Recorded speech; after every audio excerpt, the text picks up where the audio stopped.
Pensé que había llegado al paraíso cuando compré aquel chalet en la montaña.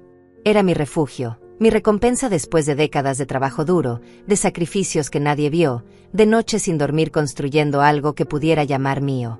Ese lugar representaba todo lo que había soñado: paz, silencio, el sonido del viento entre los pinos y la libertad de no tener que explicarle nada a nadie. Había trabajado toda mi vida para tenerlo. Cada dólar invertido allí llevaba el peso de mis manos cansadas, de mis rodillas doloridas, de mi espalda que ya no era la misma. Pero era mío.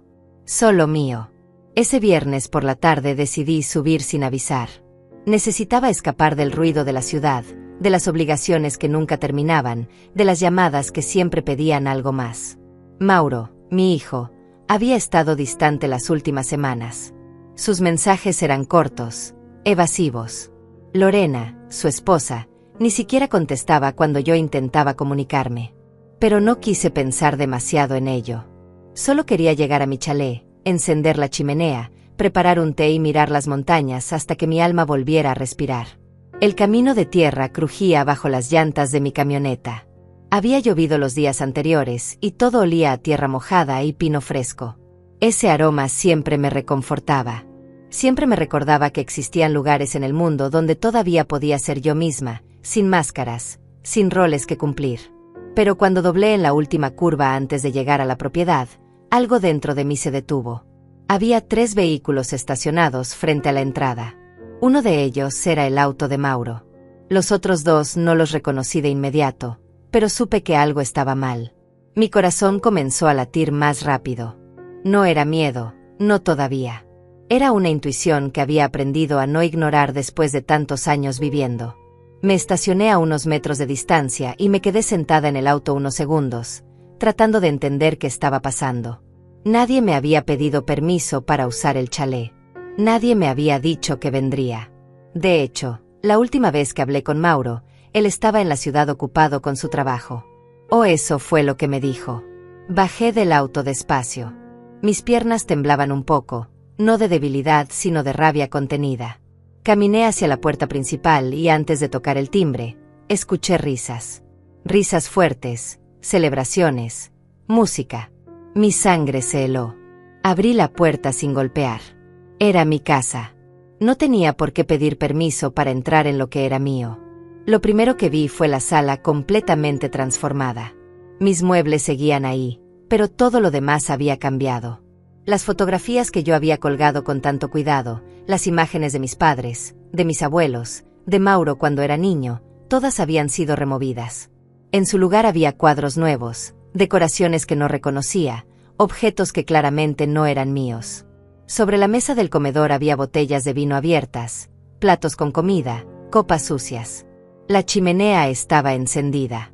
Alguien había hecho de mi refugio su propia fiesta privada. Lorena fue la primera en verme. Estaba sentada en mi sofá favorito, el que había comprado después de meses buscando el indicado, con una copa de vino en la mano y una expresión de total comodidad. Cuando nuestros ojos se encontraron, su rostro cambió. No fue sorpresa lo que vi. Fue molestia. Fastidio. Como si yo fuera una interrupción indeseada en su perfecta tarde. Se puso de pie lentamente, dejando la copa sobre la mesa con un golpe seco que hizo que todos en la sala voltearan a mirarme. Mauro estaba sentado cerca de la ventana. Su rostro palideció cuando me vio. A su lado estaban José y Lucía, los padres de Lorena, 2 personas a las que apenas conocía pero que ahora estaban sentadas en mi sala como si fueran los dueños del lugar. Lorena cruzó los brazos y caminó hacia mí. Su mirada era de hielo puro, de desprecio apenas contenido. No hubo saludo. No hubo explicación. Solo una pregunta cargada de veneno. ¿Qué quiere aquí, vieja intrusa? El silencio que siguió fue tan pesado que podría haberlo cortado con un cuchillo. Nadie se movió. Nadie respiró. Todos me miraban esperando mi reacción, esperando que me quebrara, que me disculpara, que retrocediera como probablemente había hecho tantas veces antes. Pero algo dentro de mí se había roto definitivamente en ese momento. No era solo la invasión a mi propiedad. Era la falta total de respeto, la audacia de tratarme como si yo fuera la equivocada, como si yo no tuviera derecho a estar en el lugar que había comprado con mi propio dinero, con mi propio esfuerzo. Lorena continuó, su voz subiendo de volumen, llena de una confianza que no tenía fundamento alguno. Voy a llamar a la policía. No puede entrar así a una propiedad privada sin permiso. Esto es allanamiento. Sentí una calma extraña apoderarse de mí. No era resignación. Era claridad absoluta. Por primera vez en mucho tiempo, supe exactamente qué hacer. No iba a gritar. No iba a llorar. No iba a rogarles que me explicaran. Solo iba a quedarme. Solo iba a observar cómo su pequeño mundo de mentiras comenzaba a desmoronarse. Sonreí. Fue una sonrisa pequeña, controlada, pero Lorena la vio y algo en su expresión cambió. Había esperado gritos, lágrimas, quizás una retirada avergonzada. Pero no esto. No esta calma. Adelante, dije con voz firme y clara. Llame a la policía si tiene el valor. Caminé lentamente hacia el sofá que estaba frente al suyo y me senté. Crucé las manos sobre mi regazo y las miré a todos, uno por uno. Mauro evitó mi mirada. José y Lucía intercambiaron miradas nerviosas. Lorena seguía de pie, con el teléfono ya en la mano, pero su dedo se había detenido sobre la pantalla. Algo en mi actitud la había descolocado. Me senté allí, en mi propia casa, rodeada de gente que había invadido mi espacio, que había mentido, que había actuado como si yo no existiera. Pero ya no sentía miedo. Ya no sentía duda. Solo sentía una determinación fría y absoluta. Iba a recuperar lo que era mío. Iba a ver cómo cada uno de ellos se enfrentaba a las consecuencias de sus actos. Y lo iba a hacer sin levantar la voz, sin perder la compostura. Porque la verdadera fuerza no grita. La verdadera fuerza espera. Y yo había esperado suficiente. Lorena seguía de pie frente a mí, con el teléfono en la mano, pero sus dedos no se movían. Podía ver la confusión en sus ojos, la rabia mal disimulada de alguien que esperaba una reacción diferente. Había apostado a que yo saldría corriendo, avergonzada, disculpándome por interrumpir su pequeña celebración. Pero yo no me moví. Me quedé sentada, mirándola fijamente, esperando a que hiciera exactamente lo que había amenazado hacer. ¿No va a llamar?, pregunté con voz tranquila, casi amable. Le dije que adelante. Estoy esperando. Mauro se puso de pie abruptamente. Su rostro estaba pálido, casi gris. Conocía esa expresión. Era la misma que ponía cuando era niño y sabía que había hecho algo muy malo. Caminó hacia Lorena y le puso una mano en el hombro, como tratando de detenerla, pero ella se sacudió con brusquedad. No necesito tu permiso, Mauro, dijo ella sin quitarme los ojos de encima. Alguien tiene que poner límites aquí. José, el padre de Lorena, se aclaró la garganta desde su lugar en el sofá. Era un hombre corpulento, de voz grave, acostumbrado a que lo escucharan cuando hablaba. Se levantó lentamente y caminó hasta ponerse al lado de su hija, como reforzando su posición. Señora Fátima, dijo con tono condescendiente, como si estuviera hablando con una niña. Creo que hay un malentendido aquí. Mauro nos dio permiso para usar el chalet este fin de semana. Nos dijo que usted estaba de viaje, que no vendría, que no habría problema. De hecho, nos aseguró que usted había autorizado esto. Sentí como la sangre subía a mi cabeza, pero mantuve la calma. Así que esa era la mentira. Esa era la historia que habían construido para justificar su invasión. No solo habían ocupado mi propiedad sin mi consentimiento, sino que habían usado mi nombre, habían inventado una autorización que nunca di, habían manipulado la verdad para quedar bien frente a otros. ¿Mauro les dijo eso?, pregunté, mirando directamente a mi hijo. Les dijiste que yo autoricé esto. Mauro abrió la boca, pero no salió ningún sonido. Sus ojos iban de mí a Lorena, de Lorena a sus suegros, buscando alguna salida, alguna forma de escapar de este momento. Pero no había escape. La verdad estaba allí, desnuda y cruel, esperando ser reconocida. Lucía, la madre de Lorena, habló desde su lugar. Era una mujer delgada, de voz aguda, con una expresión perpetua de superioridad que me había molestado desde el primer día que la conocí. Nosotros no sabíamos que usted no estaba al tanto, dijo con falsa inocencia. Mauro nos invitó. Nos dijo que sería un fin de semana familiar, que usted llegaría mañana, que preparáramos todo para cuando usted viniera. Hasta limpiamos la casa, ¿ve? Hicimos las compras, trajimos comida. Todo para que usted estuviera cómoda. La mentira era tan elaborada, tan cuidadosamente construida, que casi parecía creíble. Casi. Pero yo conocía cada rincón de esta casa. Sabía exactamente cómo la había dejado la última vez que estuve aquí. Y lo que veía ahora no era una casa preparada para mi llegada. Era una casa ocupada, transformada, despojada de mi presencia para hacer espacio a la de ellos. Entonces Mauro les mintió, dije simplemente, dejando que las palabras cayeran como piedras en agua quieta. Porque yo nunca di ninguna autorización. Nunca dije que estaba de viaje. Nunca supe que ustedes estarían aquí. El silencio volvió a caer sobre la sala. Pero esta vez era diferente. Esta vez había incomodidad, nerviosismo. José y Lucía intercambiaron miradas. Lorena apretó el teléfono con más fuerza. Mauro seguía sin poder mirarme a los ojos. Eso no es cierto, dijo Lorena finalmente, su voz subiendo de tono otra vez. Mauro no mentiría sobre algo así. Usted debe haberlo olvidado. A su edad es normal que las cosas se confundan, que la memoria falle. Ahí estaba. El primer ataque directo. La estrategia de hacerme ver como una anciana confundida, como alguien que no podía confiar en sus propios recuerdos. Era una táctica que había visto antes, que había experimentado en pequeñas dosis a lo largo de los años. Pero ahora la veía en su forma más cruda, más despiadada. Me puse de pie lentamente. No porque fuera a irme, sino porque quería que todos me vieran bien cuando dijera lo siguiente. Mi memoria está perfectamente bien, Lorena, dije con voz clara. Recuerdo cada conversación que tuve con Mauro en las últimas semanas. Recuerdo que me dijo que estaba ocupado con su trabajo. Recuerdo que tú dejaste de contestar mis llamadas hace 2 semanas.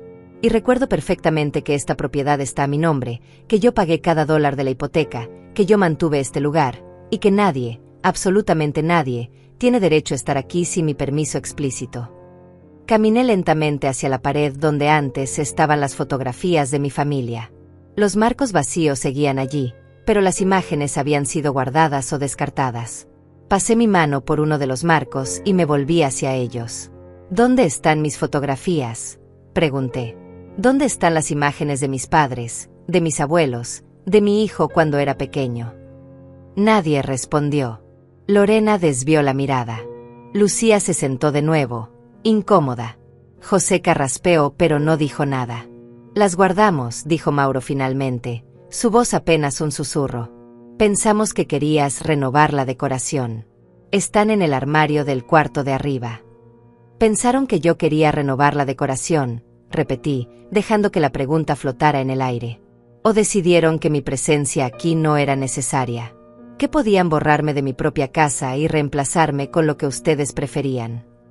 Lorena explotó finalmente. Su control se quebró y toda la rabia que había estado conteniendo salió a la superficie.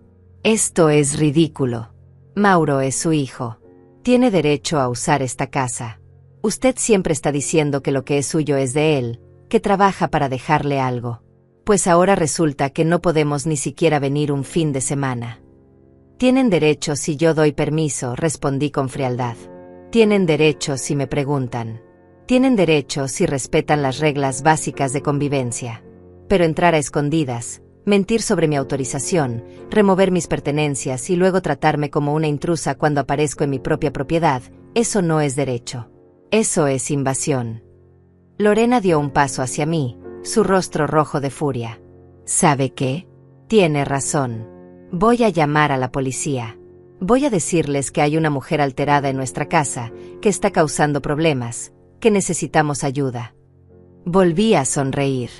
Esa misma sonrisa tranquila que tanto la había desconcertado antes. Adelante, dije de nuevo. Por favor, hágalo. De hecho, insisto, creo que es exactamente lo que necesitamos aquí. Una tercera parte que pueda ver esta situación con claridad. Y esta vez, Lorena marcó el número. El sonido del teléfono marcando rompió el silencio tenso de la sala. Lorena tenía el altavoz activado, probablemente para que todos escucháramos, para que yo supiera que iba en serio. Su mano temblaba ligeramente, pero su expresión seguía siendo desafiante. Mauro se había sentado de nuevo, con la cabeza entre las manos. José y Lucía permanecían callados, observando la escena como si fueran espectadores en un teatro. Una voz femenina respondió al otro lado de la línea. Policía municipal, ¿cuál es su emergencia? Lorena respiró profundo antes de hablar, componiendo su voz para sonar asustada, vulnerable. Sí, hola, necesito ayuda. Hay una mujer en nuestra casa que está causando disturbios. Entró sin permiso y está amenazándonos. Estamos en el chalet de la montaña, kilómetro 18 de la carretera principal. Sentí como la sangre me hervía, pero mantuve la calma. Cada palabra que salía de su boca era una mentira calculada. Nuestra casa. Entró sin permiso. Amenazándonos. Todo diseñado para hacerme ver como la agresora, como la problemática. ¿La persona representa un peligro inmediato?, preguntó la operadora. Lorena me miró con odio apenas contenido. No lo sé. Está muy alterada. Tiene 60 y pico de años, pero está actuando de manera irracional. Tenemos miedo. Una unidad va en camino. Manténganse en un lugar seguro y no confronten a la persona. Pueden salir de la casa. Sí, podemos intentarlo, respondió Lorena, cortando la llamada con dramatismo exagerado.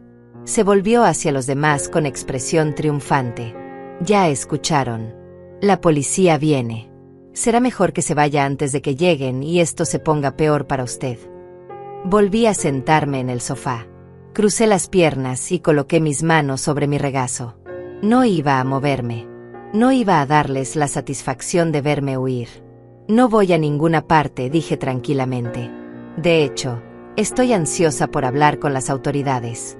Creo que van a encontrar muy interesante lo que tengo que mostrarles. La confianza en el rostro de Lorena vaciló por un segundo. Solo un segundo, pero lo vi. Mauro levantó la cabeza y me miró con una expresión que no supe descifrar. ¿Era miedo? ¿Culpa? ¿Arrepentimiento? Los siguientes 20 minutos fueron los más largos de mi vida. Nadie hablaba. José y Lucía susurraban entre ellos de vez en cuando. Lorena caminaba de un lado a otro de la sala, mirando ocasionalmente por la ventana. Mauro permanecía inmóvil, como una estatua de sal. Y yo me quedé sentada, esperando, con una calma que incluso a mí misma me sorprendía. Finalmente escuchamos el sonido de un motor acercándose. Una patrulla de la policía municipal se estacionó frente a la casa. 2 oficiales bajaron del vehículo, un hombre mayor de complexión robusta y una mujer joven que llevaba una libreta en la mano. Lorena corrió hacia la puerta antes de que tocaran. La abrió de golpe, con expresión de alivio exagerado. Gracias por venir tan rápido. Ella está adentro. Entró sin permiso y no quiere irse. Los oficiales entraron con cautela, evaluando la situación con miradas entrenadas. El oficial mayor me miró y luego miró a Lorena. ¿Quién es la dueña de esta propiedad?, preguntó con voz neutral. Lorena abrió la boca para responder, pero yo me adelanté. Yo soy, dije poniéndome de pie. Mi nombre es Fátima Godínez. Esta es mi propiedad. Eso no es cierto, interrumpió Lorena inmediatamente. Ella es la madre de mi esposo. Nosotros tenemos permiso para estar aquí. Ella es quien entró sin avisar y está causando problemas. El oficial me miró con una expresión que había visto muchas veces antes. Era la mirada de alguien que ya había decidido creer la versión de la persona más joven, más convincente. Era la mirada que asumía que la mujer mayor estaba confundida, que probablemente había malentendidos familiares, que esto era un problema doméstico sin importancia. Señora, dijo con tono condescendiente, ¿tiene algún documento que pruebe que esta propiedad es suya? Sonreí. Era el momento que había estado esperando. Sí, oficial.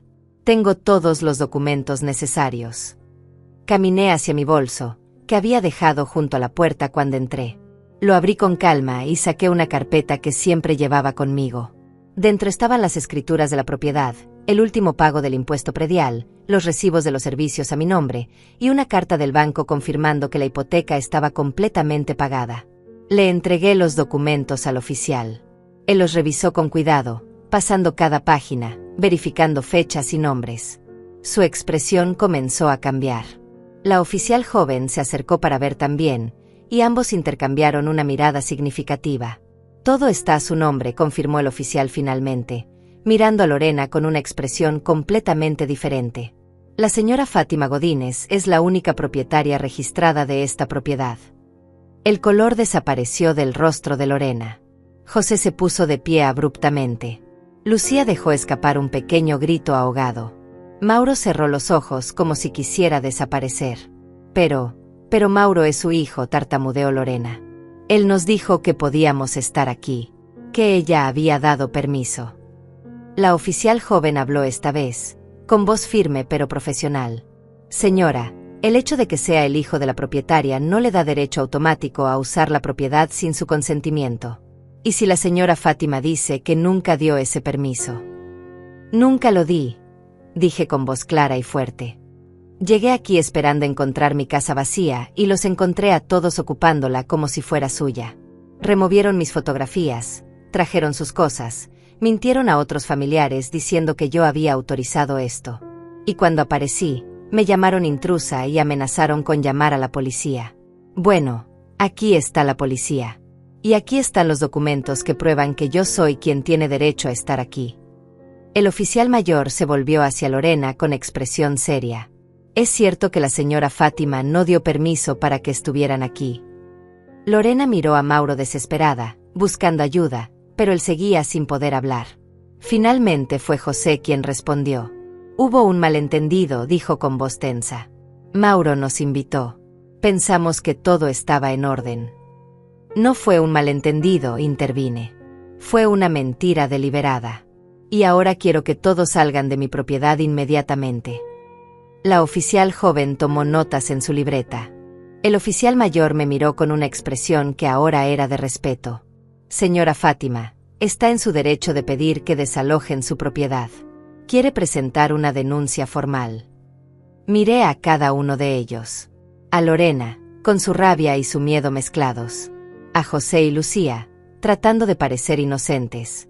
A Mauro, destruido por la vergüenza. Y sentí algo quebrarse dentro de mí.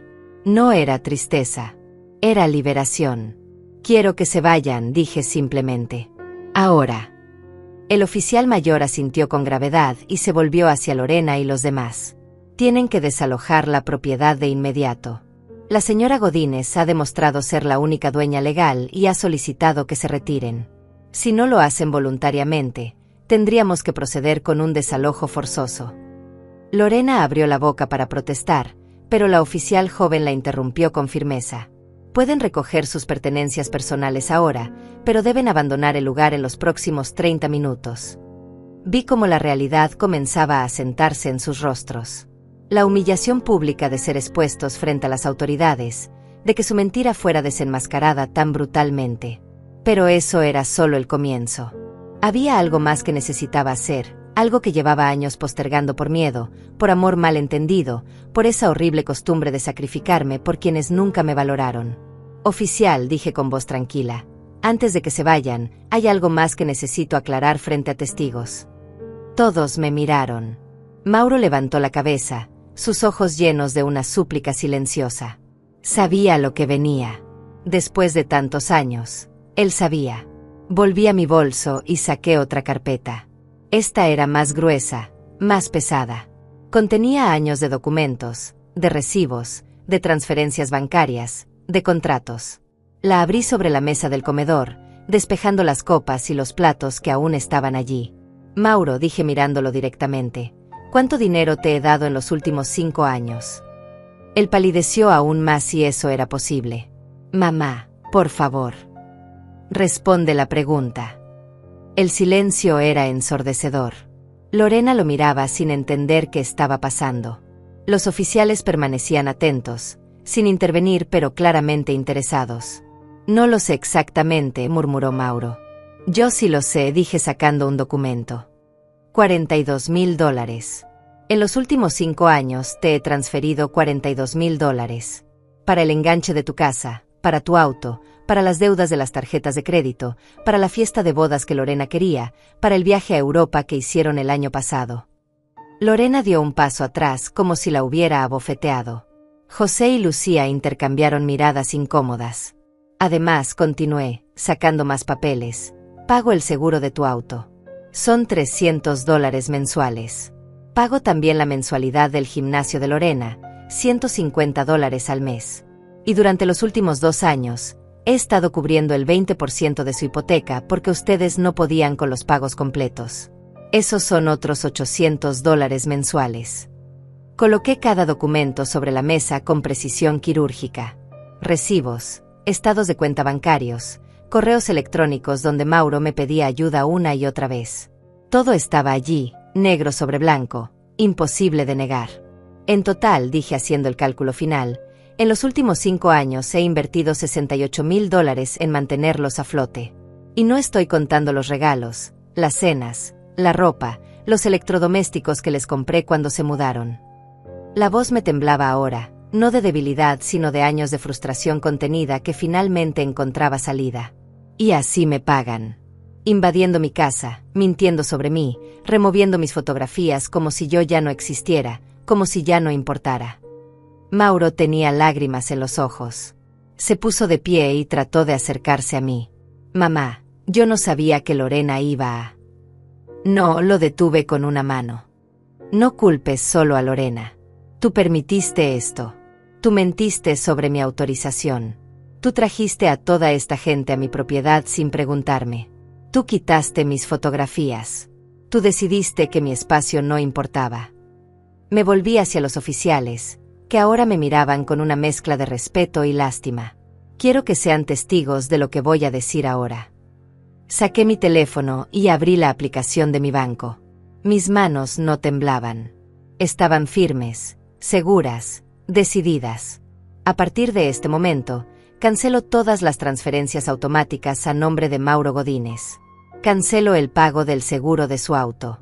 Cancelo la contribución mensual a su hipoteca. Cancelo el pago del gimnasio de Lorena.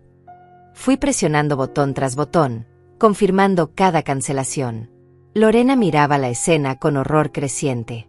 José se había puesto de pie, intentando comprender la magnitud de lo que estaba presenciando.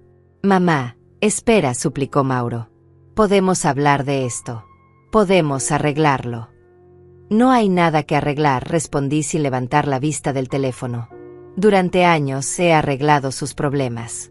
He pagado sus deudas. He cubierto sus errores. Y lo hice porque te amaba, porque eras mi hijo, porque pensé que era mi deber apoyarte. Pero confundí apoyo con permitir. Confundí amor con ser utilizada. Terminé las cancelaciones y guardé el teléfono. Luego tomé otro documento de la carpeta. El auto que conduces, Mauro, está a mi nombre porque yo puse el enganche y soy la cofirmante del préstamo. Si dejas de pagar, me lo cobran a mí. Así que también voy a hablar con el banco esta misma semana para remover mi nombre de ese contrato. Si no puedes asumir el pago completo, tendrás que devolverlo. No puedes hacer eso, gritó Lorena finalmente. Ese es nuestro auto. Lo necesitamos para trabajar. Debieron pensar en eso antes, dije con frialdad. Antes de invadir mi casa. Antes de faltarme al respeto. Antes de asumir que yo siempre estaría ahí para rescatarlos sin importar cómo me trataran. Lucía habló por primera vez en varios minutos, su voz aguda llena de indignación. Esto es una crueldad. Son su familia. ¿Cómo puede ser tan dura con su propio hijo? Me volví hacia ella con una calma que sorprendía incluso a mí misma. ¿Dura? ¿Quieres saber qué es duro, Lucía? Trabajar 60 horas a la semana durante 30 años para darle a mi hijo una vida mejor. Sacrificar mis propios sueños para pagar sus estudios. Quedarme sin vacaciones porque cada dólar extra iba para él. Y luego descubrir que me ven como un banco, como un recurso a explotar, no como un ser humano que merece respeto y consideración. Mi voz se elevó por primera vez, cargada de años de dolor acumulado. Ustedes llegaron aquí hace 3 meses cuando Mauro y Lorena los invitaron a vivir con ellos porque no podían pagar su renta. ¿Y saben quién está subsidiando esa generosidad? Yo. Con los $800 mensuales que pongo para la hipoteca. Estoy pagando para que ustedes tengan techo, mientras me tratan como una intrusa en mi propia propiedad. José abrió la boca, pero no salió ningún sonido. La verdad era demasiado evidente, demasiado brutal para negarla. Saqué el último documento de la carpeta. Era el contrato de la casa donde vivían Mauro y Lorena. Esta es la copia del acuerdo hipotecario. Mañana a primera hora voy a contactar al banco y solicitar remover mi contribución mensual. Tendrán que cubrir el pago completo ustedes solos. Si no pueden, el banco iniciará proceso de ejecución hipotecaria en 90 días. El silencio que siguió a mis palabras fue absoluto. Incluso los oficiales parecían incómodos con la tensión que llenaba la sala. Lorena tenía las manos sobre la boca, sus ojos abiertos de par en par mientras la magnitud de lo que acababa de pasar comenzaba a penetrar en su mente. José y Lucía estaban pálidos, inmóviles como estatuas. Y Mauro simplemente lloraba en silencio, las lágrimas corriendo por sus mejillas sin que hiciera ningún esfuerzo por detenerlas. Guardé todos los documentos de vuelta en la carpeta con movimientos lentos y deliberados. Cada papel que doblaba era un capítulo que cerraba, una atadura que cortaba, una cadena que rompía. Tienen 30 minutos para recoger sus cosas y salir, dije mirando al oficial mayor. Es correcto. Él asintió, consultando su reloj. Así es, señora Godínez. Vamos a esperar afuera para asegurarnos de que el desalojo se realice sin incidentes. Los dos oficiales salieron hacia el porche, dejándonos en un momento de privacidad que yo no había pedido, pero que ellos probablemente consideraron necesario. Era la última oportunidad para que la familia dijera lo que tuviera que decir, para que intentaran un último recurso emocional. Mauro fue el primero en moverse. Se acercó a mí con pasos lentos, vacilantes, como un niño que sabe que ha cometido un error terrible y no sabe cómo enmendarlo. Mamá, su voz se quebró. Mamá, lo siento. Lo siento tanto. No quise que las cosas llegaran a esto. Yo pensé que no te molestaría que viniéramos unos días. Unos días, repetí sin emoción. ¿Y las fotografías? ¿Y la mentira de que yo había dado permiso? ¿Y tratarme como una intrusa cuando aparecí? Eso fue Lorena, dijo rápidamente. Ella estaba nerviosa, ella no pensó. No, lo interrumpí con firmeza. No culpes solo a ella. Tú estabas aquí. Tú viste cómo me trataba. Tú no dijiste nada. Tú no me defendiste. Tú permitiste que tu esposa me llamara vieja intrusa en mi propia casa y te quedaste sentado sin decir una palabra. Él bajó la cabeza, sin poder negar la verdad de mis palabras. Lorena finalmente encontró su voz, pero ahora sonaba diferente. Ya no había arrogancia, ni desprecio. Había pánico puro. Fátima, por favor. No puede dejarnos así. ¿Cómo vamos a pagar la hipoteca? ¿Cómo vamos a mantener el auto? Mauro tiene que ir a trabajar. Yo tengo mi empleo. Sin el auto no podemos. Debieron pensar en eso antes, dije con una calma que incluso a mí me sorprendía. Antes de jugar con fuego. Antes de asumir que yo siempre estaría ahí para limpiar sus errores, sin importar cómo me trataran. José intentó un acercamiento diferente, su voz ahora suave, casi suplicante. Señora Fátima, entiendo que está molesta. Tiene todo el derecho. Pero piense en esto con cabeza fría. Son su familia. Es Navidad en unas semanas. ¿De verdad quiere que pasen las fiestas en la calle? No van a estar en la calle, respondí. Van a estar en la casa que yo he estado ayudando a pagar. La casa donde ustedes viven gratis gracias a mi dinero. Solo que ahora van a tener que pagar el monto completo de la hipoteca. Van a tener que ajustarse, hacer sacrificios, apretarse el cinturón. Como yo lo hice durante décadas. Lucía se acercó con lágrimas en los ojos, adoptando el papel de víctima que probablemente le había funcionado toda su vida. Nosotros somos ancianos. Tenemos 67 años. No podemos volver a trabajar tiempo completo. Dependemos de Mauro y Lorena. Si ellos pierden la casa, nosotros no tenemos a dónde ir. Sentí una punzada de algo en el pecho. No era culpa. No era exactamente lástima. Era el reconocimiento de que estas personas estaban genuinamente asustadas. Pero ese miedo era consecuencia de sus propias decisiones, de años de vivir por encima de sus posibilidades, de asumir que siempre habría alguien para rescatarlos. Lucía, dije mirándola directamente. Yo también soy anciana. Tengo 61 años. Y nadie me rescata a mí. Nadie me paga las cuentas. Nadie me sostiene cuando estoy cansada. Todo lo que tengo lo he construido sola, con mis propias manos, con mi propio esfuerzo. Y ustedes llegaron aquí, a mi refugio, y lo convirtieron en el suyo sin preguntarme, sin respetarme, sin siquiera considerar que yo también merezco paz. Caminé hacia la ventana y miré hacia afuera, donde los dos oficiales esperaban junto a su patrulla. El sol comenzaba a descender detrás de las montañas. Pronto sería de noche. Pronto estarían en la carretera, conduciendo de regreso a la ciudad en el frío de la tarde. «Tienen 20 minutos», dije sin voltearme. «Empiecen a empacar». Durante los siguientes minutos escuché el caos de gente recogiendo sus cosas apresuradamente. Maletas siendo cerradas, objetos siendo metidos en bolsas, pisadas rápidas subiendo y bajando las escaleras. Nadie hablaba. Solo el sonido de la urgencia, del pánico contenido, de un mundo que se desmoronaba. Lorena pasó junto a mí cargando una bolsa grande. Se detuvo por un segundo, como si fuera a decir algo, pero finalmente solo siguió caminando. José y Lucía bajaron con sus pertenencias, evitando mi mirada. Mauro fue el último en bajar. Llevaba 2 maletas y su rostro estaba hinchado de tanto llorar. Se detuvo frente a mí. Abrió la boca. La cerró. Volvió a abrirla. «Mamá, ¿hay alguna forma de arreglar esto? ¿Alguna manera de que puedas perdonarnos?» Lo miré por un largo momento.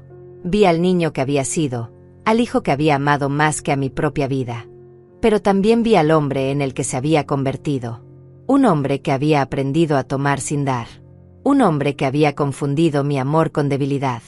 «Mauro», dije suavemente, «el perdón no viene con un cheque adjunto. Si algún día puedo perdonarte, será porque has aprendido a ser responsable de tu propia vida.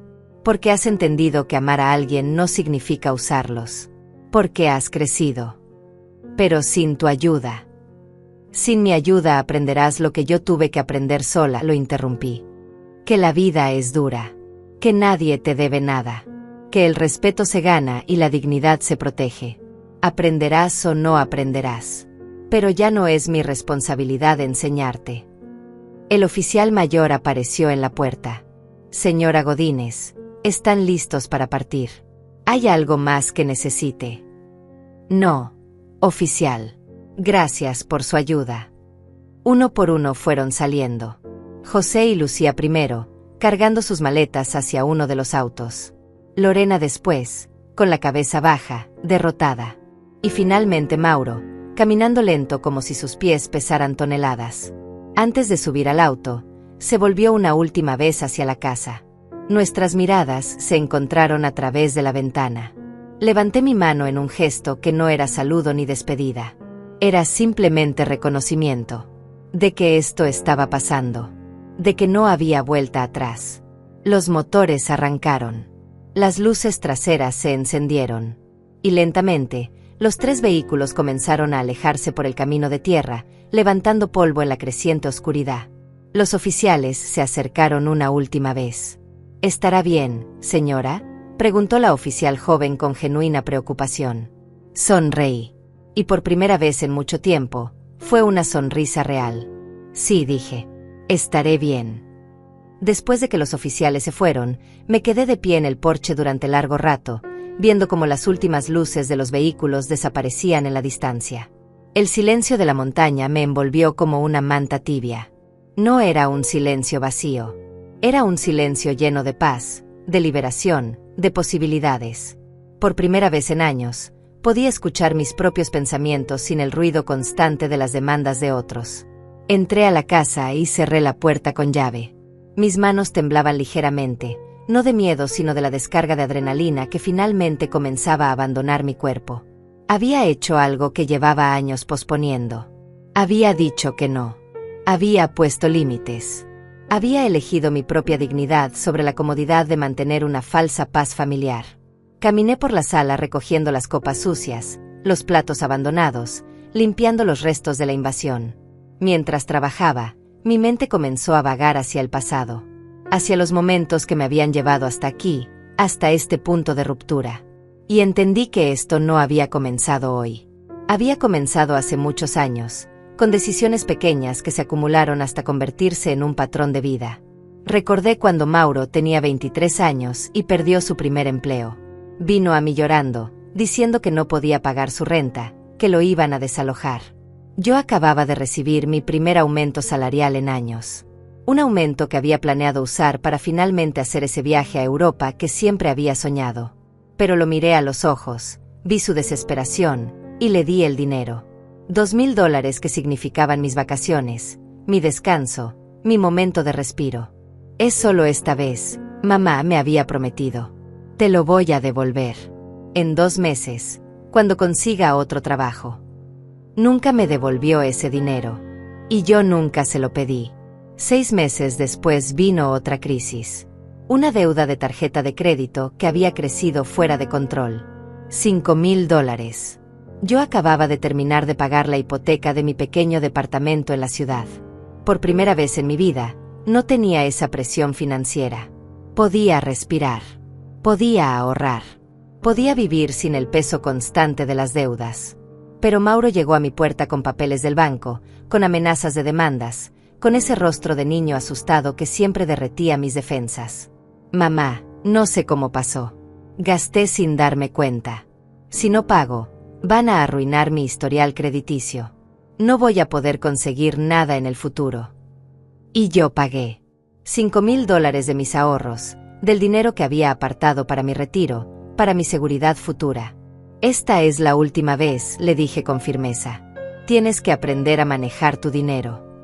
Él asintió con seriedad, prometió que cambiaría, que aprendería.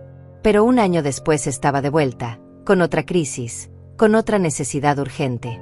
Me senté en el sofá, abrazando un cojín contra mi pecho, y las lágrimas finalmente llegaron. No eran lágrimas de tristeza. Eran lágrimas de liberación, de años de frustración contenida que finalmente encontraban salida. Lloré por todos los sueños que había pospuesto. Por todos los viajes que nunca hice.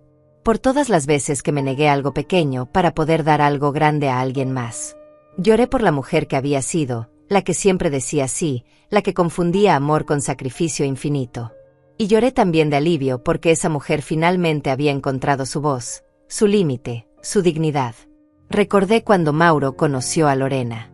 Desde el primer momento supe que había algo en ella que me inquietaba.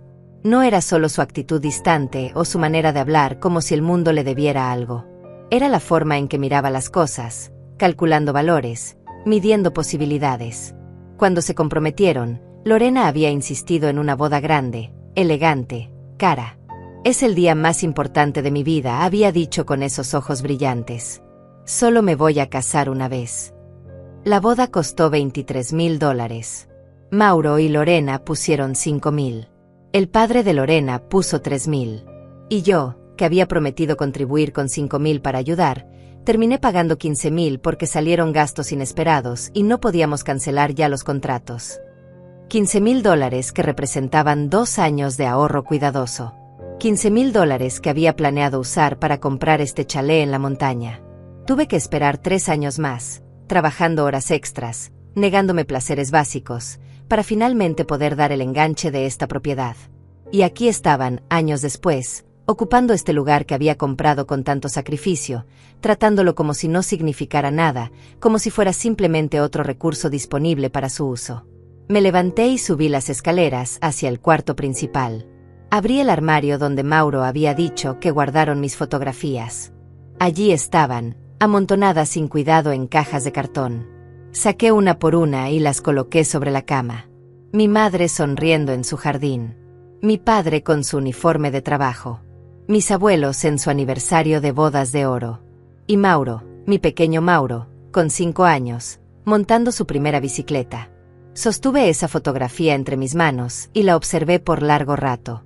Era un niño tan feliz entonces, tan inocente. ¿En qué momento había perdido ese brillo en los ojos? ¿En qué momento había aprendido que podía tomar sin dar? ¿Y cuánto de eso era mi culpa por haberle enseñado que siempre estaría ahí para rescatarlo? La pregunta me dolió más de lo que esperaba.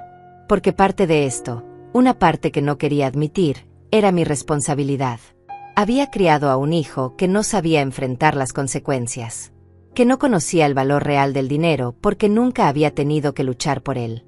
Que asumía que el amor significaba disponibilidad infinita de recursos. Pero también entendí, sentada allí en ese cuarto silencioso, que no era demasiado tarde para enseñarle la lección más importante. No con palabras, no con sermones, sino con acciones. dejándolo caer, permitiendo que enfrentara la realidad, retirando la red de seguridad que yo había tejido tan cuidadosamente durante todos estos años. Bajé con las fotografías y comencé a colgarlas de nuevo en sus lugares originales. Cada marco que colgaba era un acto de recuperación. De mi espacio, de mi historia, de mi identidad que había permitido que fuera borrada tan fácilmente. Cuando terminé, la sala se veía como debía verse. Como mi sala. Con mis recuerdos, con mi historia plasmada en esas paredes. Ya no era un espacio genérico que cualquiera podía ocupar y transformar. Era mi hogar. Encendí la chimenea y me preparé una taza de té. Me senté frente al fuego y dejé que el calor penetrara en mis huesos cansados. Había sido un día agotador, emocional, devastador en muchos sentidos. Pero también había sido liberador. Saqué mi teléfono y revisé las confirmaciones de todas las cancelaciones que había hecho.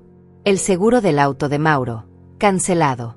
La contribución mensual a su hipoteca, cancelada. El pago del gimnasio de Lorena, cancelado. Cada notificación era un recordatorio de que lo había hecho, de que había dado el paso, de que no había vuelta atrás. Mi teléfono vibró con un mensaje. Era de Mauro. Mamá, llegamos a casa. Por favor, reconsidéralo. No podemos hacer esto sin tu ayuda. Te lo ruego. Miré el mensaje durante largo rato. Mis dedos se movieron sobre el teclado, escribiendo y borrando respuestas una y otra vez. Finalmente escribí algo simple. Mauro, los quiero. Pero el amor no significa permitir que me falten al respeto. Aprende a vivir dentro de tus posibilidades. Aprende a valorar lo que tienes. Aprende a ser responsable. Cuando lo hagas, podremos hablar. Envié el mensaje y luego, con un movimiento decidido, bloqueé su número. Los primeros 3 días en el chalet fueron de un silencio absoluto. No recibí llamadas, no tuve mensajes, no hubo intentos de contacto. Era como si hubiera cortado un cable que me conectaba a un mundo de demandas constantes y ahora simplemente flotaba en el espacio, libre pero también extrañamente sola. Pasaba las mañanas caminando por el bosque que rodeaba la propiedad, observando cómo la luz se filtraba entre los pinos, escuchando el canto de los pájaros que parecían celebrar mi presencia. Por las tardes leía libros que había comprado años atrás y nunca había tenido tiempo de abrir. Cocinaba comida sencilla solo para mí, sin tener que preocuparme por los gustos de nadie más. Dormía profundamente, sin sobresaltos, sin esa ansiedad nocturna que había sido mi compañera durante tanto tiempo. Era paz. Era libertad. Pero también había momentos en que la duda se colaba por las rendijas de mi determinación. El 4.º día, decidí regresar a la ciudad. Tenía asuntos que resolver, promesas que cumplir. No podía esconderme en la montaña para siempre, por tentador que fuera. Mientras conducía de regreso, ensayaba mentalmente las conversaciones que tendría que tener. Con el banco, con la compañía de seguros, con los abogados si fuera necesario. Llegué a mi departamento en la ciudad al mediodía. El contestador automático parpadeaba con 15 mensajes nuevos. Los escuché todos mientras preparaba café. 3 eran de Lorena, cada uno más desesperado que el anterior. 4 eran de números desconocidos que probablemente eran José y Lucía tratando de comunicarse desde otros teléfonos. 5 eran de amigas de la familia, claramente contactadas por Mauro para que intercedieran. Y 3 eran del banco. Empecé con el banco. Llamé al número que habían dejado y me atendió un representante de nombre Vicente. Señora Godínez, la llamamos porque hemos notado que canceló su transferencia automática mensual. Queríamos confirmar si esto fue intencional o si hubo algún error en el sistema. Fue completamente intencional, respondí con firmeza. Quiero remover mi contribución mensual a la hipoteca de mi hijo. Y también necesito hablar sobre remover mi nombre como cofirmante de su préstamo de auto. Hubo una pausa al otro lado de la línea. Podía escuchar el tecleo rápido. Entiendo. Para el tema del auto, su hijo tendría que refinanciar el préstamo sin usted como cofirmante, lo cual requeriría que él califique por sí solo. ¿Quiere que enviemos la documentación necesaria? Sí, por favor. Y respecto a la hipoteca, sin su contribución mensual, el pago aumentaría en $800. Su hijo está al tanto de este cambio. Está al tanto, dije, aunque no sabía si realmente había procesado la magnitud de lo que significaba. Él tendrá que encontrar la manera de cubrir el monto completo. Muy bien. Procesaremos los cambios. Solo para informarle, si hubiera 3 pagos consecutivos atrasados, el banco iniciaría procedimientos de ejecución hipotecaria. Lo entiendo. Gracias por la información. Colgué y me quedé mirando el teléfono. 3 meses. Mauro tenía 3 meses para encontrar $800 extras cada mes. Era posible, si reducían gastos, si Lorena trabajaba más horas, si dejaban de vivir por encima de sus posibilidades. Pero requeriría sacrificio, disciplina, madurez. El teléfono sonó casi inmediatamente. Era un número que no reconocía, pero decidí contestar. Fátima. Era la voz de Lucía, temblorosa, suplicante. Por favor, no cuelgues. Necesito hablar contigo. Respiré profundo. ¿Qué quieres, Lucía? Vine al banco esta mañana con Mauro. Nos dijeron que cancelaste todo. El seguro del auto, tu parte de la hipoteca. Fátima, no podemos pagar todo eso. Mauro gana $1,800 al mes. La hipoteca completa son $1,400. El seguro del auto son $300. Las cuentas de luz, agua, internet son otros $250. ¿Cómo vamos a vivir con $150 al mes? Hice el cálculo rápidamente en mi cabeza. Los números no cuadraban. Lucía, si Mauro gana $1,800 y la hipoteca completa son $1,400, quedan $400. No 150. Pero el seguro del auto. El seguro del auto que yo pagaba, la interrumpí. Si no pueden pagarlo, entonces no pueden tener el auto. Es así de simple. Vendan el auto, compren algo más barato que puedan mantener, usen transporte público, busquen alternativas. Pero ya no es mi problema.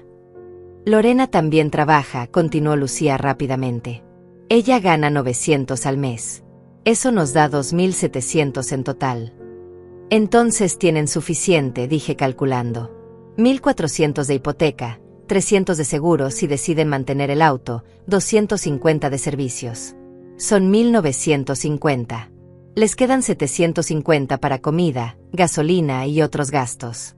Es ajustado, pero es posible. Pero nosotros también vivimos ahí, dijo Lucía, su voz subiendo una octava.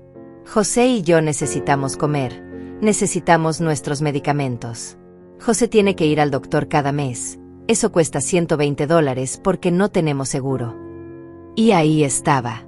La verdadera razón por la que los números no funcionaban. No era solo Mauro y Lorena. Eran 4 adultos viviendo con el ingreso de 2, y uno de ellos con gastos médicos significativos. Lucía, ¿cuántos años tienen tú y José? 67. Y ninguno de los dos trabaja. José tuvo un infarto hace 2 años. No puede trabajar. Y yo cuido de él. Sentí una punzada de algo parecido a la compasión, pero la mantuve a raya. Esto no era crueldad de mi parte. Era realidad. Lucía, entiende algo. Yo también estoy cerca de los 70. Yo también tengo gastos médicos. Yo también me canso. La diferencia es que yo trabajé toda mi vida para asegurar mi futuro. Ahorré, invertí, me preparé. Y ahora que finalmente podría descansar, descubrí que estaba sosteniendo a 6 personas además de a mí misma. Pero somos familia. Ser familia no significa que yo tenga que sacrificar mi seguridad financiera por la de ustedes, dije con firmeza. Especialmente después de cómo me trataron. Invadieron mi propiedad, me faltaron al respeto, me llamaron intrusa. Y ahora quieren que siga pagando sus cuentas. Hubo silencio del otro lado. Luego escuché sollozos. No sé qué vamos a hacer, lloró Lucía. No tenemos a dónde ir. No tenemos dinero ahorrado. Si Mauro pierde la casa, estaremos en la calle. Entonces Mauro necesita encontrar un segundo empleo, dije sin emoción. Lorena también. Ustedes necesitan solicitar asistencia médica del gobierno para José. Necesitan buscar apartamentos más baratos, lugares que puedan pagar con sus ingresos reales. Necesitan vivir dentro de sus posibilidades, como millones de personas lo hacen todos los días. Pero no hay peros, Lucía. Yo tomé mi decisión. Ustedes ahora tienen que tomar las suyas. Les deseo lo mejor, sinceramente. Pero ya no soy su solución. Colgué antes de que pudiera responder. Mis manos temblaban. No de duda, sino de la intensidad de mantener mi posición contra años de condicionamiento que me gritaban que debía ceder, que debía ayudar, que debía sacrificarme una vez más. 2 horas después recibí un mensaje de texto de un número desconocido. Era de Lorena. La compañía de seguros llamó. Cancelaron la póliza del auto. Ahora no podemos conducirlo legalmente. Mauro no puede ir a trabajar. Me vas a hacer responsable cuando pierda su empleo por tu culpa. Respondí brevemente. Pueden tomar el autobús. Pueden buscar alternativas. Ya no me hago responsable de las consecuencias de sus decisiones. Al día siguiente fui personalmente al banco donde tenían el préstamo del auto. Llené todos los formularios necesarios para remover mi nombre como cofirmante. El representante me explicó que Mauro tendría 30 días para refinanciar o devolver el vehículo. ¿Está segura de esto?, me preguntó el empleado, un joven de unos 30 años. Es un proceso que no se puede revertir fácilmente. Estoy completamente segura. Salí del banco sintiéndome más ligera de lo que había estado en años.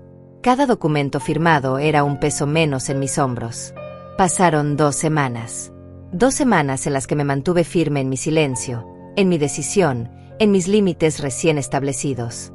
Había vuelto al chalet después de resolver todos los asuntos en la ciudad. Necesitaba ese refugio más que nunca. Las mañanas eran frías ahora, con esa temperatura de finales de octubre que anunciaba la llegada del invierno. Me levantaba temprano, preparaba café y me sentaba en el porche envuelta en una manta, observando cómo el sol pintaba las montañas de tonos dorados y rosados.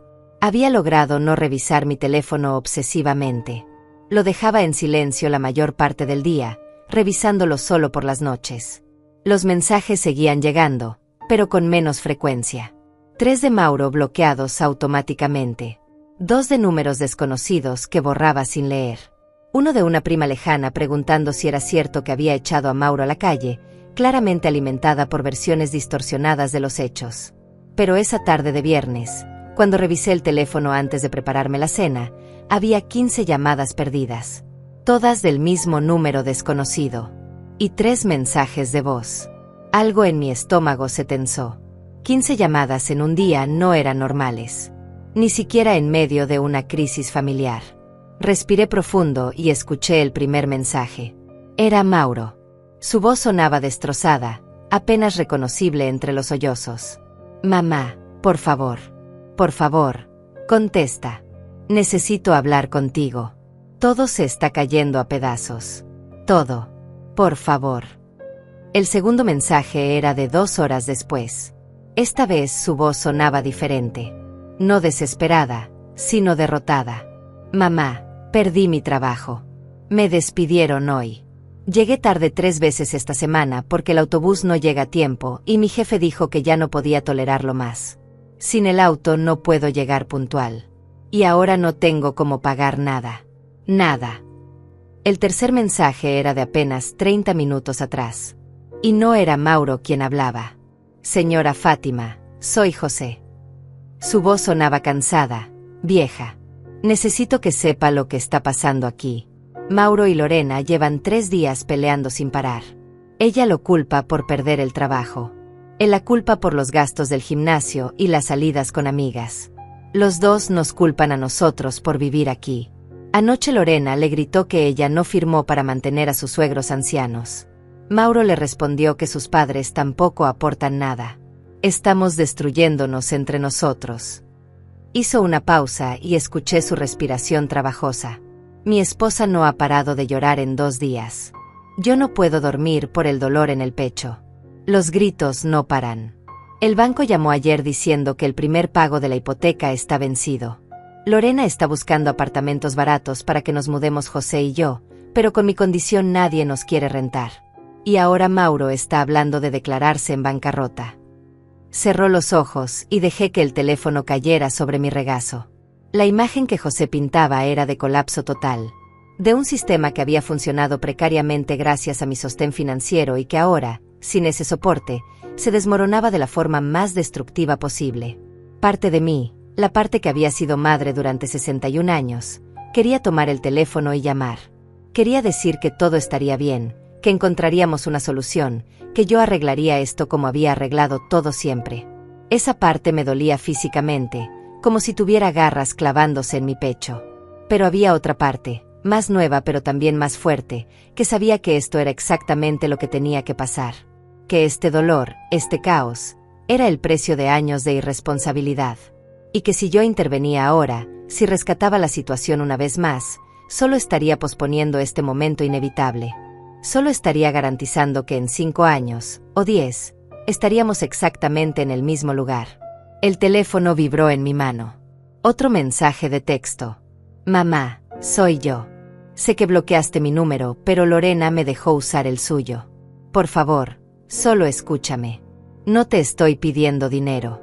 Solo necesito consejo. No sé qué hacer. El banco me dio 15 días para pagar o inician ejecución. No tengo empleo. Lorena está buscando un segundo trabajo, pero toma tiempo. Sus padres no tienen a dónde ir. Y ella me dijo esta mañana que si no resuelvo esto, se va a divorciar de mí. Leí el mensaje 3 veces. No te estoy pidiendo dinero. Solo necesito consejo. Era lo más cercano a asumir responsabilidad que había visto de Mauro en años. ¿Pero era real? ¿O era solo otra manipulación, otra forma de abrir la puerta para eventualmente pedir exactamente lo que decía que no estaba pidiendo? No respondí. Guardé el teléfono y salí a caminar por el bosque mientras aún había luz. Necesitaba despejar mi mente, necesitaba aire fresco en los pulmones, necesitaba recordar por qué había tomado esta decisión. Cuando regresé, había oscurecido completamente. Encendí la chimenea y me preparé una cena simple. Mientras comía, el teléfono sonó de nuevo. Esta vez lo contesté sin pensar. Hola. Fátima, gracias a Dios. Era Lorena. Su voz sonaba completamente diferente a la última vez que la había escuchado. No había arrogancia, no había desprecio. Solo había cansancio y derrota. Sé que no tengo derecho a llamarte. Sé que te traté horrible. Pero necesito que sepas algo. Esperé sin decir nada. Tenías razón, continuó Lorena, su voz quebrándose. Tenías razón en todo. Vivíamos por encima de nuestras posibilidades. Gastábamos sin pensar porque sabíamos que tú siempre estarías ahí para rescatarnos. Te usamos. Te faltamos al respeto. Y ahora estamos pagando el precio. Seguí en silencio. Mis padres se van a mudar en 3 días. Encontramos un cuarto en una casa compartida que aceptó rentarles a pesar de la condición de mi papá. Cuesta $400 al mes y es horrible, pequeño, en un barrio peligroso. Pero es lo que podemos pagar. Yo conseguí un segundo trabajo limpiando casas por las noches. Mauro está buscando cualquier cosa, lo que sea. Y presentamos la solicitud para asistencia médica del gobierno para mi papá. Hizo una pausa y la escuché respirar profundamente. No te llamo para pedirte dinero, dijo finalmente. Te llamo porque necesito que sepas que lo entiendo. Entiendo por qué lo hiciste. Y aunque me duele, aunque estoy aterrada, sé que es lo que necesitábamos. Un golpe de realidad. ¿Y Mauro? Pregunté finalmente, mi voz sonando extraña después del largo silencio. Él también lo entiende. Lorena soltó una risa amarga. Mauro está destrozado. No para de llorar. Dice que te falló, que falló como hijo, como esposo, como hombre. Creo que esta es la primera vez en su vida que realmente enfrenta las consecuencias de sus actos sin tener una red de seguridad. ¿Van a perder la casa?, pregunté, aunque ya sabía la respuesta. Probablemente. A menos que Mauro consiga empleo en los próximos días y podamos pagar algo al banco para negociar un plan de pagos. Pero incluso si lo logramos, vamos a tener que vender el auto, reducir gastos, vivir de manera completamente diferente. Hubo un silencio largo. Lorena respiraba del otro lado de la línea, esperando que yo dijera algo, que ofreciera algo. Lorena, dije finalmente, ¿sabes cuánto he trabajado en mi vida? No. Desde los 16 años. 45 años trabajando. 45 años levantándome antes del amanecer, volviendo a casa después del anochecer. 45 años posponiendo mis sueños para construir seguridad. Y en los últimos 5 años, he dado $68,000 para sostenerlos a ustedes. $68,000 que representan años de sacrificio. Lo sé, susurró ella. Y aún así me trataron como una intrusa en mi propia casa.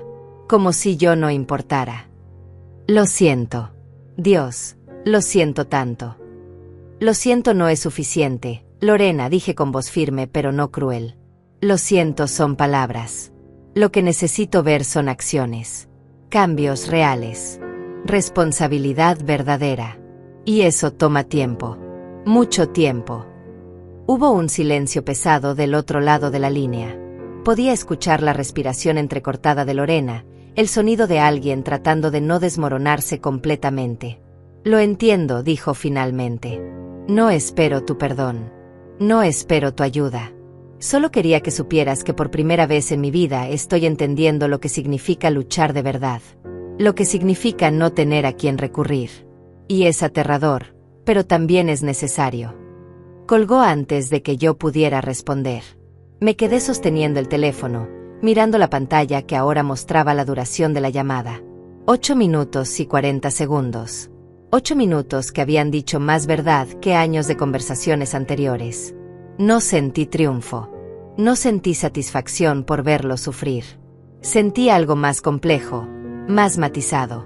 Era alivio mezclado con tristeza. Era fortaleza mezclada con dolor. Era la certeza de haber hecho lo correcto, aunque doliera profundamente. Los siguientes días transcurrieron en una quietud extraña. Seguí recibiendo actualizaciones esporádicas, no pedidas pero tampoco rechazadas.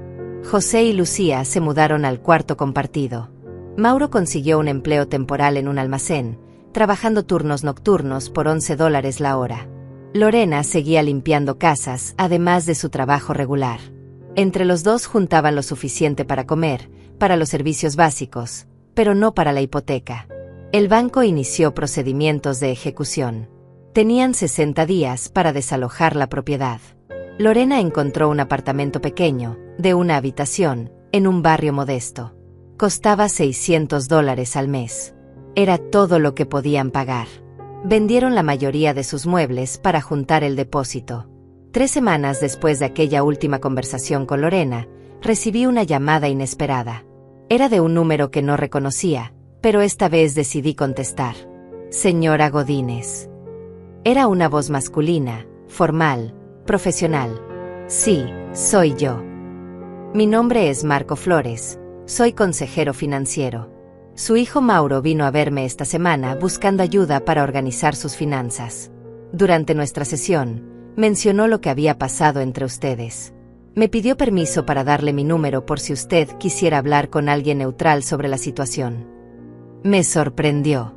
Mauro había buscado ayuda profesional. Eso era algo que nunca había hecho antes. ¿Y por qué me llama? Porque parte de mi trabajo es ayudar a familias a reconstruir no solo sus finanzas, sino también sus relaciones, explicó. Y porque Mauro me autorizó a compartirle algo que creo que debe saber. Esperé en silencio. Su hijo lloró durante toda la primera sesión. No porque hubiera perdido su casa o su auto. Lloró porque entendió, realmente entendió por primera vez, cuánto había abusado de su generosidad. Me mostró los registros de todo lo que usted le había dado a lo largo de los años. Y me dijo que no tenía idea de que había sido tanto. Que nunca lo había sumado. Que nunca había visto el panorama completo. Sentí un nudo formarse en mi garganta. Estamos trabajando en un plan para que él y Lorena puedan vivir dentro de sus ingresos reales. Es ajustado, muy ajustado. Pero es posible. Y por primera vez, está comprometido a hacerlo funcionar sin ayuda externa. ¿Me está pidiendo que lo ayude?, pregunté directamente. No, respondió Marco con firmeza. De hecho, le dije a Mauro que lo peor que podría pasar ahora sería que usted interviniera y rescatara la situación. Le dije que este momento, por doloroso que sea, es su oportunidad de crecer, de aprender, de convertirse en el hombre que necesita ser. Entonces, ¿por qué me llama? Porque también trabajo con padres que han tenido que tomar decisiones difíciles como la suya. Y sé que aunque sea lo correcto, no deja de doler.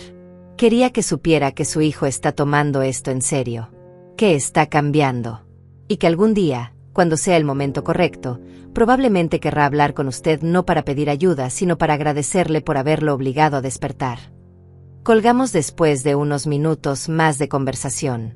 Me quedé sentada frente a la chimenea durante largo rato, procesando lo que acababa de escuchar. Había una parte de mí que quería creer que Mauro realmente estaba cambiando. Pero había otra parte, más cautelosa, que sabía que el cambio verdadero toma tiempo. Que las palabras son fáciles y las acciones son difíciles. Pasaron 2 meses más. Llegó diciembre con su frío cortante y sus días cortos. Me quedé en el chalet prácticamente todo el tiempo, disfrutando de la soledad que había anhelado durante tanto tiempo. Leía, caminaba, cocinaba, dormía. Vivía sin el peso constante de las demandas de otros. Y descubrí algo sorprendente. Era feliz. Genuinamente feliz de una manera que no recordaba haber sido en años. En Nochebuena, mientras preparaba una cena simple solo para mí, el teléfono sonó. Era un número desconocido, pero algo me hizo contestar. Mamá. Era Mauro.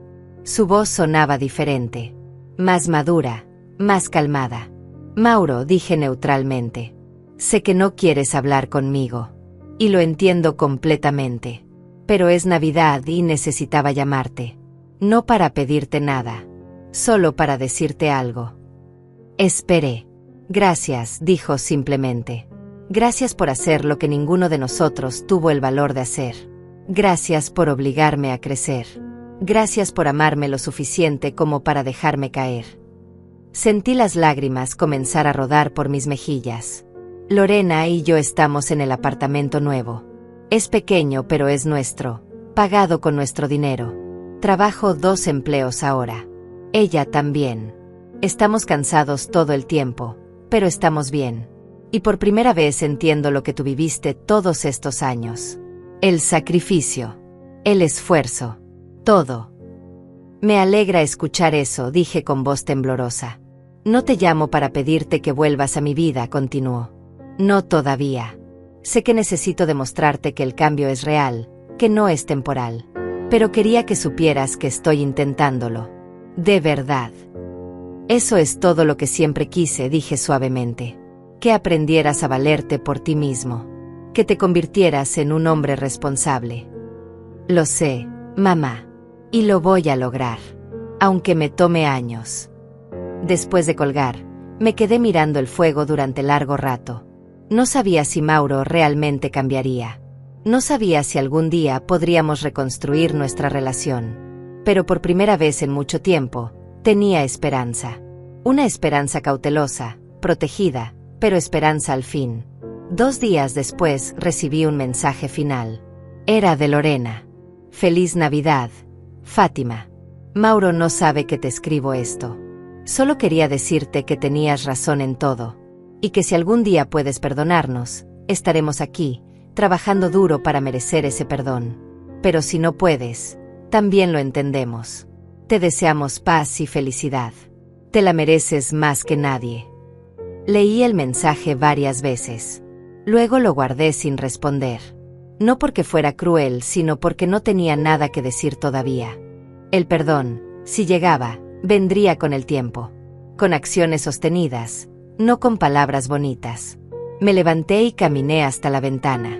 La nieve había comenzado a caer suavemente, cubriendo el bosque con un manto blanco y silencioso. Era hermoso. Era paz. Era el mundo que había construido para mí misma después de décadas de construir mundos para otros. Saqué mi teléfono y abrí la configuración. Revisé la lista de números bloqueados. El de Mauro seguía allí. Mi dedo se posó sobre la opción de desbloquearlo. Pero no lo hice. Todavía no. Porque la verdadera fortaleza no estaba en desbloquear el número. No estaba en tender puentes antes de que hubieran demostrado ser dignos de confianza nuevamente. La verdadera fortaleza estaba en mantener mis límites. En proteger mi paz. En no confundir amor con permitir. En no sacrificar mi dignidad por la comodidad temporal de pretender que todo estaba bien cuando no lo estaba. Guardé el teléfono y volví a mi silla frente al fuego. Tomé el libro que había estado leyendo y lo abrí en la página marcada. Afuera, La nieve seguía cayendo. Adentro, el fuego crepitaba con calor y luz. Y yo, Fátima Godínez, de 61 años, finalmente estaba en paz. Había aprendido la lección más importante de todas, que amar a alguien no significa destruirte a ti misma en el proceso. Que ser madre no significa ser mártir. Que decir no, establecer límites, proteger tu espacio y tu dignidad, no es egoísmo. Es supervivencia. Es respeto propio. Es amor verdadero, el tipo de amor que enseña en lugar de permitir, que fortalece en lugar de debilitar. Y si algún día Mauro llegaba a mi puerta, no con palabras sino con años de cambio sostenido detrás de él, tal vez podríamos hablar. Tal vez podríamos reconstruir. Pero sería en mis términos, con mis límites claramente establecidos, con mi dignidad intacta. Porque esta vez, por primera vez en mi vida, yo era la prioridad. Y eso no era egoísmo. Eso era justicia. Eso era liberación. Eso era, finalmente, libertad.